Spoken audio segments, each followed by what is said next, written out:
दोस्तों, आज एक और नए टेस्ट सीरीज के बारे में बात करेंगे।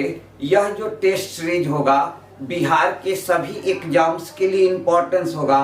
साथ ही साथ यह टेस्ट सीरीज आपको यूपी पीसीएस या अदर स्टेट पीसीएस के लिए भी इम्पोर्टेंस होगा। दोस्तों, यहाँ पर जो फर्स्ट क्वेश्चन है वह क्वेश्चन है, भारतीय मानसून का सर्वप्रथम वर्णन निम्नलिखित में से किसके द्वारा किया गया था? ए ऑप्शन है अल-बरूनी, बी ऑप्शन है हैकल, सी ऑप्शन है अल-मसूदी, डी ऑप्शन है अलम-कादिसी, ई ऑप्शन है उपयुक्त में से एक से अधिक, उपयुक्त में से कोई नहीं।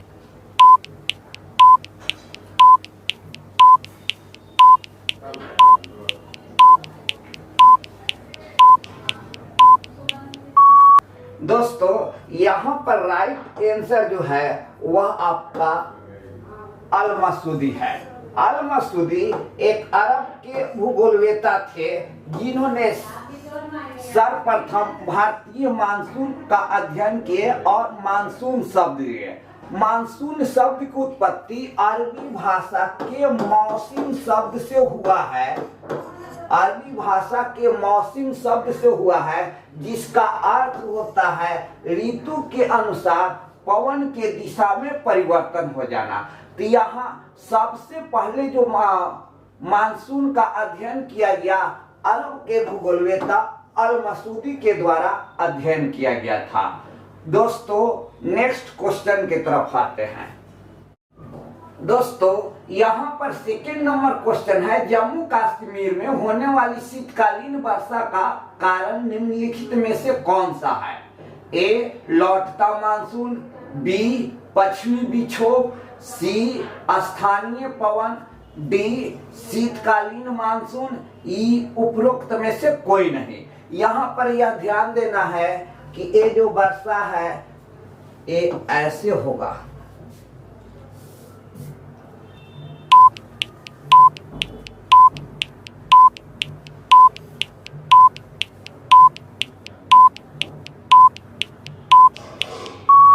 इसका राइट आंसर पश्चिमी विक्षोभ है।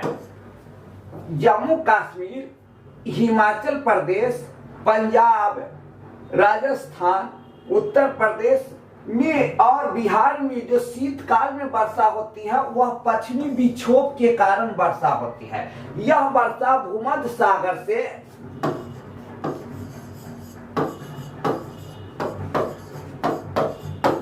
सागर से चलने वाली चक्रवात के कारण यह वर्षा होती है और भूमध्य सागर से यह ईरान, इराक, अफगानिस्तान, पाकिस्तान पार करते हुए भारत में प्रवेश करती है और भारत के उत्तर पश्चिमी भाग में वर्षा कराती है। इससे वर्षा जो होती है वह शीतकाल में होती है और यह वर्षा रबी फसल के लिए बहुत अधिक लाभदायक होता है। यह वर्षा कम होती है लेकिन रबी फसल के लिए लाभदायक होती है। तो इसका राइट आंसर जो है वह आपका बी है, पश्चिमी विक्षोभ। भारत में शीतकाल में उत्तर पश्चिम भारत में जो वर्षा होती है वह पश्चिमी विक्षोभ से वर्षा होती है। नेक्स्ट थर्ड नंबर क्वेश्चन है, अमृतसर एवं शिमला लगभग एक ही अक्षांश पर स्थित है, परंतु उनकी जलवायु में भिन्नता का कारण है ए ऊंचाई में भिन्नता, बी समुद्र से दूरी, सी शिमला में बर्फबारी, डी अमृतसर में प्रदूषण, ई उपयुक्त में से एक से अधिक, उपयुक्त में से कोई नहीं।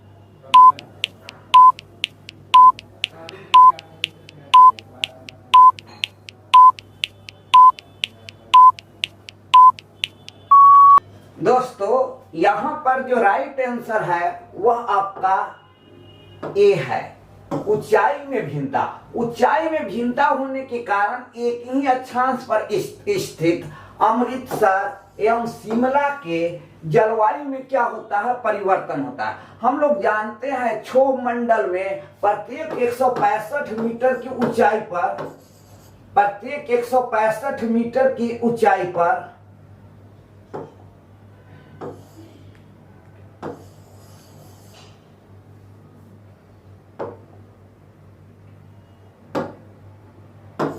165 मीटर की ऊंचाई पर 1 डिग्री सेंटीग्रेड तापमान में कमी होता है। तो जिसके कारण ऊंचाई में अंतर होने के कारण ही अमृतसर और शिमला जो एक ही अक्षांश पर स्थित शहर है, लेकिन वहां की जलवायु में भिन्नता होती है। तो यह राइट जो आंसर है वह ए है।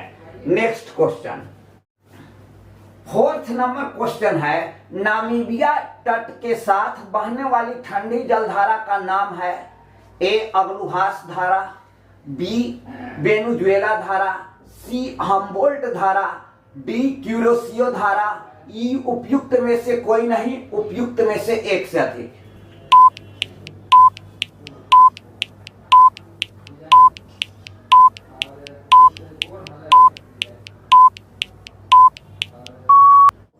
बी नंबर यहाँ राइट आंसर है बेंगुला धारा।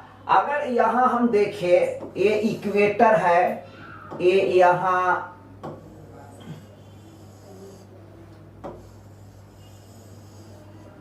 तब ये आप क्या यहाँ पर ये ठंडी जलधारा बहती है अफ्रीका के आपका पश्चिमी तटीय क्षेत्र में, दक्षिणी अटलांटिक महासागर में, और ये यहाँ पर नामीबिया वाला एरिया है। तो यहाँ राइट आंसर जो हुआ वह बेंगुला धारा है। ये पूछता क्वेश्चन की ठंडी जलधारा कौन सा है, कौन सी जलधारा ठंडी जलधारा है। क्वेश्चन में पूछा गया है ठंडी जलधारा, तो ये क्यूरोसियो गर्म जलधारा है, इसलिए ये होगा नहीं। हम्बोल्ट या पेरू, तो हम्बोल्ट या पेरू जो जलधारा है वह दक्षिणी प्रशांत महासागर में पेरू के तट पर बहती है, तो ये भी नहीं होगा।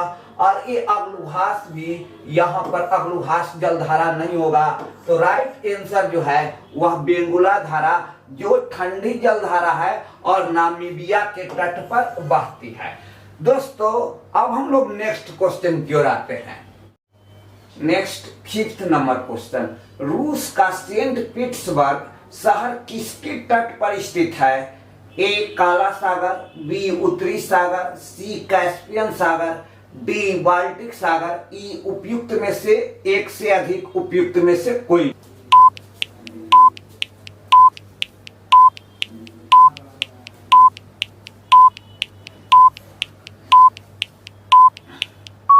यहां पर जो राइट आंसर है वह आंसर है आपका डी बाल्टिक सागर। अगर आप सेंट पीटर्सबर्ग को देखते हैं तो यह रूस में पश्चिमी रूस के क्षेत्र में स्थित है और यह बाल्टिक सागर के तटीय क्षेत्र में स्थित है। ध्यान यह भी देना है कि सेंट पीटर्सबर्ग रूस में है, जबकि पीटर्सबर्ग एक अन्य प्रमुख शहर है जो अमेरिका में स्थित है। तो दोनों बात ध्यान देना है कि सेंट पीटर्सबर्ग रूस में स्थित है जबकि पीटर्सबर्ग अमेरिका में स्थित है। अब हम लोग नेक्स्ट क्वेश्चन की ओर बढ़ते हैं। नेक्स्ट 6 नंबर क्वेश्चन है, निम्नलिखित में से कौन सी वायुमंडलीय विशेषता भारतीय ग्रीष्म मानसून के प्रदर्शन से संबंधित है।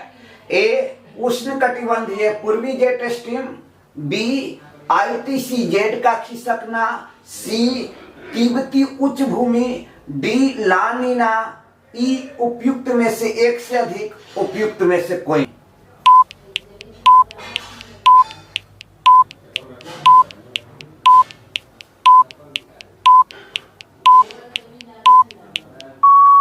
दोस्तों यहाँ पर राइट आंसर जो है वह आपका ई है, अर्थात उपरोक्त में से एक से अधिक यहाँ आंसर है। ये पूर्वी जेट स्ट्रीम का इंपॉर्टेंस है भारतीय मानसून की उत्पत्ति में बहुत अधिक, जो आपका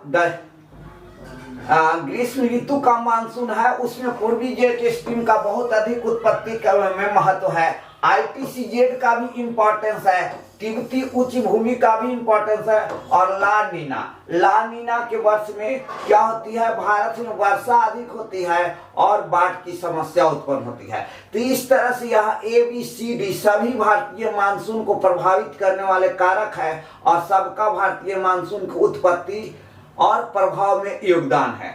अब हम लोग नेक्स्ट क्वेश्चन की ओर बढ़ते हैं। दोस्तों यहाँ पर 7वां क्वेश्चन है, बिहार सरकार की ऑर्गेनिक कॉरिडोर योजना के तहत निम्नलिखित में से किसके किनारे जैविक कृषि को बढ़ावा दिया जा रहा है? अर्थात ऑर्गेनिक कृषि का बढ़ावा कहाँ दिया जा रहा है? ए ऑप्शन है गंगा नदी, बी ऑप्शन है राष्ट्रीय राजमार्ग, सी तराई पट्टी, डी नगरीय केंद्र, ई उपयुक्त में से एक से अधिक, उपयुक्त में से कोई नहीं।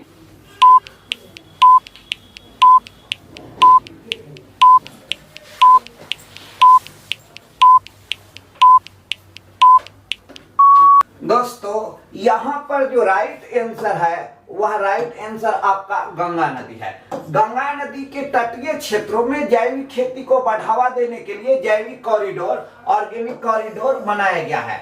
प्रारंभ में जैविक कॉरिडोर 12 जिलों में बनाया गया था। बाद में एक जिला और बढ़ाया गया और इस तरह से वर्तमान में जैविक कॉरिडोर 13 जिलों में विकसित किया जा रहा है, जो गंगा नदी के तटीय क्षेत्रों में, गंगा नदी के तटीय क्षेत्रों में 13 जिलों में जैविक नदी को विकसित किया जा रहा है, जैविक कॉरिडोर को विकसित किया जा रहा है। और ये यहाँ ऑप्शन में सबका कोई इंपॉर्टेंस नहीं है, ये गंगा नदी राइट आंसर है। अब नेक्स्ट क्वेश्चन की ओर आते हैं।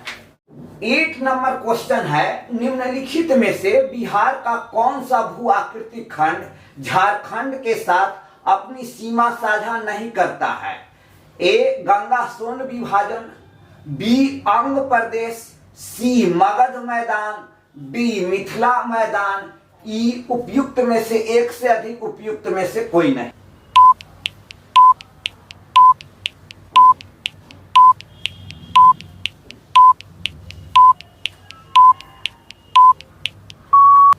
दोस्तों यहाँ पर राइट आंसर जो है वह आपका मिथिला मैदान है। मिथिला का मैदान जो है इसका प्रसार दरभंगा कमिश्नरी के क्षेत्र में है। दरभंगा कमिश्नरी में 3 जिले हैं, दरभंगा, मधुबनी और समस्तीपुर। तो ये झारखंड से जुड़ा हुआ नहीं है, झारखंड के सीमा पर भी नहीं है। अगर गंगा सोन की बात की जाए तो सोन नदी झारखंड से ही होकर बिहार में प्रवेश करती है। अंग प्रदेश, तो अंग प्रदेश के अंतर्गत भागलपुर और बांका का क्षेत्र आता है, जो कि झारखंड के सीमावर्ती क्षेत्र है। मगध मैदान, तो मगध का जो मैदान है वह भी आपका झारखंड के सीमावर्ती क्षेत्र में है। तो यहाँ राइट आंसर डी है, जो मिथिला मैदान है, जो झारखंड से सीमा साझा नहीं करता है। अब हम लोग नेक्स्ट पर आते हैं। 9th नंबर क्वेश्चन है, दंडकारण्य में इंद्रावती, सबरी किसकी सहायक नदियां हैं? ए महानदी, बी गोदावरी, सी कृष्णा नदी, डी दामोदर नदी, ई उपयुक्त में से एक से अधिक, उपयुक्त में से कोई नहीं।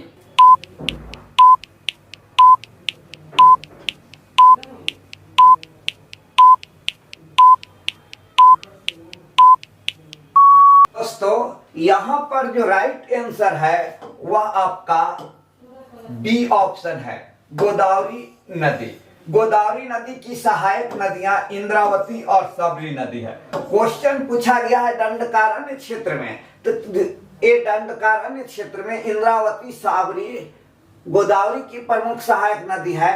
महानदी, कृष्णा और दामोदर यहाँ आंसर नहीं होगा। तो राइट आंसर जो है वह आपका बी है। गोदावरी नदी को दक्षिण की गंगा कहा जाता है और दक्षिण भारत में गोदावरी सबसे लंबी नदी है, जिसकी लंबाई 1465 किलोमीटर है। और इस नदी का उद्गम स्थल महाराष्ट्र के नासिक जिला में है। दोस्तों अब हम लोग आगे आते हैं। 10वां नंबर क्वेश्चन है, भारत में कृषि वर्ष की अवधि होती है? ए 1 जनवरी टू 31 दिसंबर, बी 1 अप्रैल टू 31 मार्च, सी 1 जून टू 31 मई, डी 1 जुलाई टू 30 जून। ई उपयुक्त में से एक से अधिक, उपयुक्त में से कोई नहीं।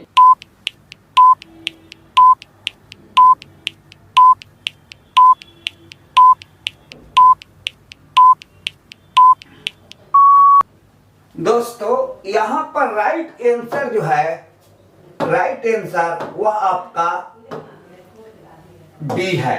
डी जो ऑप्शन है 1 जुलाई से 30 जून। ध्यान दीजिएगा, 1 जुलाई से 30 जून भारत में कृषि वर्ष है और यही भारत में रिजर्व बैंक का, आरबीआई का फाइनेंशियल ईयर है। और यह क्वेश्चन सीडीपीओ में और यूपीपीसीएस में पूछा जा चुका है। तो ध्यान देना है कि भारत में कृषि वर्ष कब से कब तक है, तो 1 जुलाई टू 30 जून, अर्थात यहाँ पर राइट आंसर क्या हुआ, तो राइट आंसर डी हुआ। अब नेक्स्ट आते हैं, 11th नंबर क्वेश्चन है, 2011 की जनगणना के अनुसार बिहार के किस जिले की जनसंख्या का घनत्व सर्वाधिक है? ए वैशाली, बी शिवहर, सी सिवान, डी दरभंगा। ई उपयुक्त में से एक से अधिक, उपयुक्त में से कोई नहीं।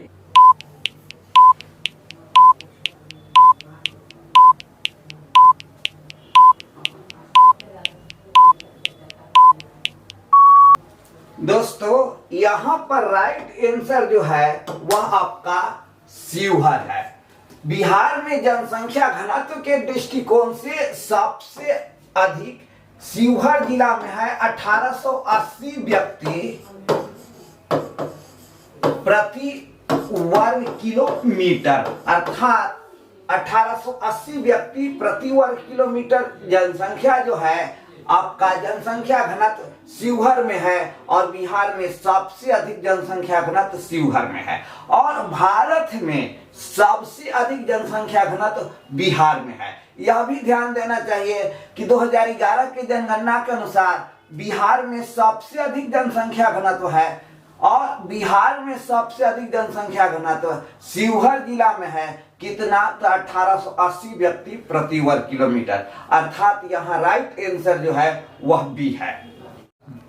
दोस्तों मेरे द्वारा एक और टेस्ट सीरीज कंप्लीट कराया गया। इस टेस्ट सीरीज से संबंधित आपके पास कोई भी सुझाव हो तो आप कमेंट बॉक्स में सुझाव दे सकते हैं। साथ ही आपका कितना क्वेश्चन सही होता है उसका भी आप कमेंट बॉक्स के माध्यम से हमें बताएं।